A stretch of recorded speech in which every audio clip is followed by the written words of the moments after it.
ये टैली की पहली क्लास है और टैली की क्लास शुरू कराने से पहले मैं चाहता हूँ कि आपको इस टैली के सॉफ्टवेयर के बारे में थोड़ा सा इंट्रोडक्शन दे दूँ। टैली एक अकाउंटिंग का सॉफ्टवेयर है। यहाँ पर आपको केवल डेली की रिपोर्ट्स डालनी है कि आपने क्या खरीदा, क्या बेचा, किसको कितना पेमेंट किया, किससे पेमेंट कितना लिया, और ये सारी की सारी रिपोर्ट्स आपको बना के देता है।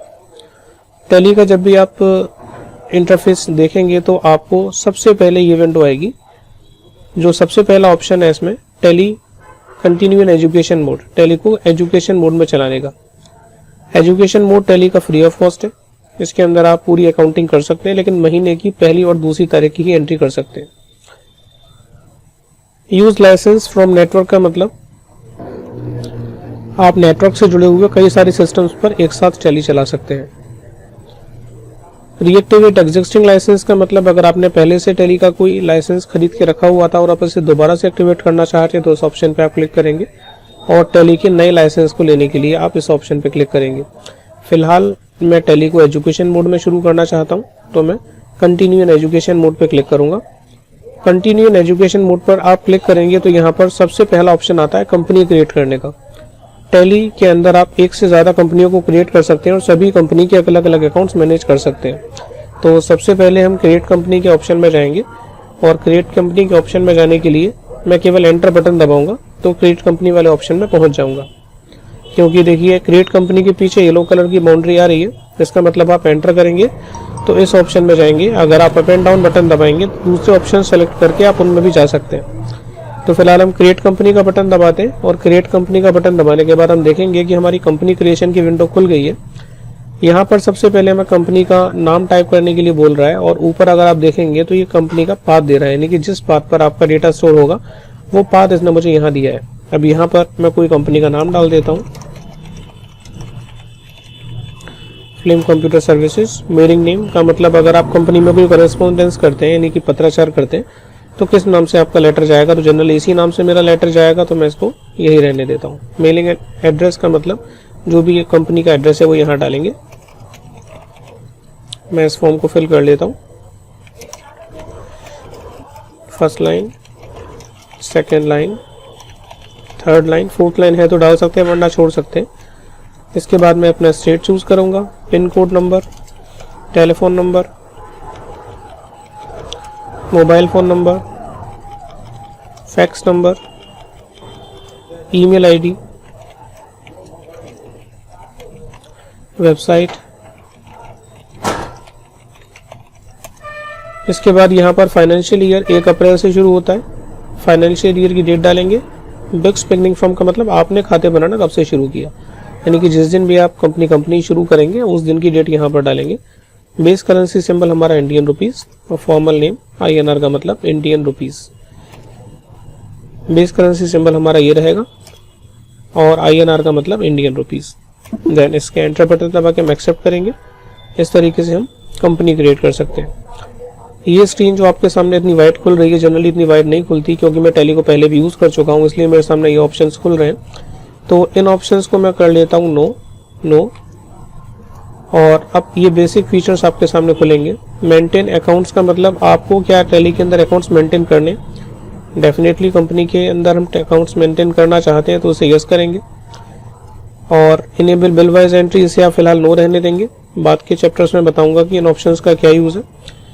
मेंटेन इन्वेंट्री का मतलब क्या आपको इन्वेंट्री भी मैनेज करनी है, तो हमें इन्वेंट्री मैनेज करनी है, लेकिन अभी मैं इन्वेंट्री मैनेज नहीं करूँगा। अभी मैं बगैर इन्वेंट्री के आपको टैली के अंदर अकाउंटिंग करना बताऊंगा, तो मैं इस ऑप्शन को भी नो करूंगा। और अभी GST के बारे में भी हम डिस्कस नहीं करने वाले, तो इन ऑप्शंस को भी हम नो रहने देंगे और सिंपली कंपनी को एंटर बटन दबा के एक्सेप्ट करेंगे। जब हमारी कंपनी क्रिएट हो जाएगी तो हमारे सामने ये स्क्रीन खुलेगी गेटवे ऑफ टैली की। और अगर आपको अब कोई दूसरी कंपनी क्रिएट करनी है तो दूसरी कंपनी क्रिएट करने के लिए फिर आप कंपनी मेन्यू में ही जाएंगे। ऑल्ट के बटन दबा के आप कंपनी मेन्यू में जा सकते हैं। फिर दोबारा से क्रिएट का बटन दबाएंगे और मैं दोबारा से एक नई कंपनी का फॉर्म यहाँ फिलअप कर लेता हूँ। तो ये मैंने दूसरा कंपनी का फॉर्म फिलअप कर लिया है, इसे भी एक्सेप्ट कर लेते हैं और फिर दोबारा से उन्हीं फीचर्स को इनेबल करते हैं जिन फीचर्स की अभी हमें ज़रूरत है और बाकी फीचर्स को हम डिसेबल कर देते हैं। तो इस तरीके से हम कंपनी के अंदर टैली के अंदर कंपनी क्रिएट कर सकते हैं। अब अगर आपको कंपनी स्विच करनी है तो जनरली इस पर क्लिक करके आप कंपनी को स्विच कर सकते हैं। देखिए जैसे मैं किसी कंपनी पे क्लिक करूंगा तो वो कंपनी मेरी ऊपर सेलेक्टेड रहती है। तो जो भी कंपनी आप सेलेक्ट करेंगे उस कंपनी के आपको ये अकाउंट्स दिखाएगा या उसी कंपनी से रिलेटेड एंट्री करेगा। अब अगर आप चाहते हैं कि मैं कंपनी के अंदर कुछ ऑल्ट्रेशन कर पाऊँ, जैसे कि मैं इसके अंदर अपना कोई कॉन्टैक्ट नंबर एडिट करना चाहता हूँ या मुझे अपना एड्रेस एडिट करना है, तो उसके लिए फिर दोबारा कंपनी मेन्यू में ही जाएंगे। कंपनी मेन्यू में जाने के लिए आप कीबोर्ड से ऑल्ट के प्रेस करें। आप माउस को बहुत ज़्यादा यूज़ ना करें, नो डाउट माउस यहाँ चलेगा, लेकिन आप माउस को यूज़ ना करें।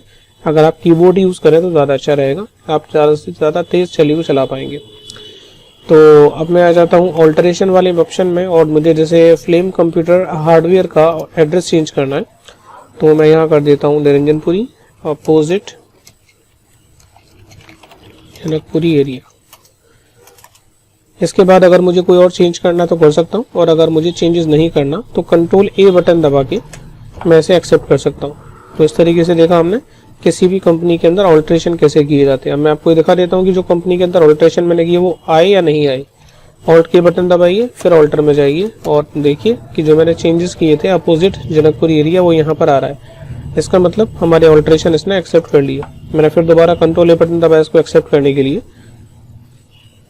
अगर आप कंपनी सेट करना चाहते हैं कोई स्पेसिफिक, मैं इसमें से कंपनी नहीं देखना चाहता कोई, तो ऑल्ट के बटन दबा के आपको यहाँ सेट कंपनी का ऑप्शन मिलेगा। जिस कंपनी को भी आप चूज करेंगे, जैसे फ्लेम कंप्यूटर सर्विसेज को मैं यहाँ क्लोज कर देता हूँ तो वो कंपनी मुझे अब देखने को नहीं मिलेगी। अगर आप चाहते हैं कि फिर दोबारा से मैं इस कंपनी को देख पाऊँ तो कंपनी मेन्यू में जाएंगे, ऑल्ट के बटन दबाएं तो ज़्यादा अच्छा रहेगा, और सेलेक्ट कंपनी में जाएं और जिस कंपनी को भी आप सेलेक्ट करना चाहते हैं उसको यहाँ से चूज़ करें। जैसे मैं इस कंपनी को चूज़ कर लेता हूँ, तो इस तरीके से हम कंपनी को सेट कर सकते हैं और सेलेक्ट कर सकते हैं। चेंज करने के लिए यहाँ ऑप्शन दिया हुआ है, इससे भी आप कंपनी को चेंज कर सकते हैं, और डायरेक्ट माउस से क्लिक करके भी कंपनी को चेंज कर सकते हैं। अब मैं आपको बताता हूँ कि किसी भी कंपनी को डिलीट कैसे करेंगे। अगर आप कंपनी मेन्यू में जाएंगे तो यहाँ डिलीट के नाम से कोई ऑप्शन आपको नहीं मिलेगा। आपको ऑल्टर वाले ऑप्शन में जाना है और जिस कंपनी को भी आपको डिलीट करना है, जैसे मुझे फ्लेम कंप्यूटर सर्विसेज वाली कंपनी को डिलीट करना है, तो यहाँ जाने के बाद मैं कीबोर्ड में ऑल्ट डी बटन हिट करूँगा और यहाँ मुझे वाई या फिर एंटर दबाना होगा, और इस तरीके से हम किसी भी कंपनी को डिलीट कर सकते हैं। तो आज की इस क्लास में हमने देखा किसी भी कंपनी को क्रिएट करना, सेलेक्ट करना, ऑल्टर करना, चेंज करना और डिलीट करना।